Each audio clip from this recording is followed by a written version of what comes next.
Today, we're diving into something super important: mental health and PIP, what you should know. We're going to show you everything there is to know about how PIP can help people with mental health issues. We'll talk about what PIP is, how it can help, and how to apply for it.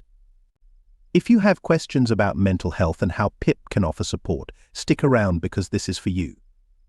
PIP, or Personal Independence Payment, is a type of benefit in the UK. It's designed to help people who have extra costs because of a long-term illness, disability, or mental health condition. Yes, PIP is not just for physical conditions. Mental health conditions are equally important and can qualify you for PIP. Now, let's break it down. First, let's understand what PIP really is. PIP is meant to help with the costs that come with living with a long-term health condition or disability, mental or physical. It's not based on your income or savings, so anyone who qualifies can apply. PIP has two parts. The daily living part helps with everyday tasks like getting dressed or cooking meals.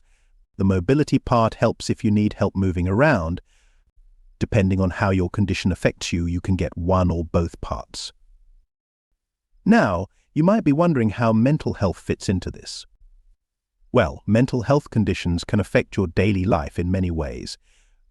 They can make it hard to do everyday tasks or get around. This is where PIP can really help. For example, if anxiety makes it hard for you to leave the house or depression makes it difficult to manage daily tasks, a PIP can provide financial support to help with these challenges. So how do you know if you can get PIP for a mental health condition? The key thing to remember is how your condition affects your ability to do everyday tasks. It's not about the condition itself, but rather how it impacts your life. When you apply for PIP, you'll need to explain how your mental health condition affects your day-to-day activities. This might include things like needing help to plan or follow a journey, or needing support to manage your personal care. Applying for PIP might seem tricky, but don't worry. It starts with a phone call to the DWP. You'll need to provide some basic information like your name, address, and doctor's details. Once that's done, you'll get a form to fill out. This is where you explain how your condition affects you. Be honest and detailed. It's really important to give clear examples of how your mental health impacts your daily life. After you send in the form, you might need to have a face-to-face assessment. This is a chance for you to talk about how your condition affects you with a health professional. It might sound a bit scary, but it's just a way for them to understand your needs better. Remember, they are there to help you get the support you need. Now, let's talk about the benefits of getting PIP. First, PIP can provide you with extra money to help with daily living and mobility needs.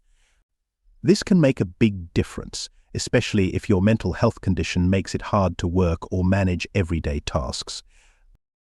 With PIP, you can get help with things like transportation, therapy, or even hiring someone to assist with chores. But there's more. Getting PIP can also open doors to other kinds of support. For instance, it might help you qualify for other benefits or discounts on travel. It can also be a stepping stone to accessing more tailored support for your mental health needs.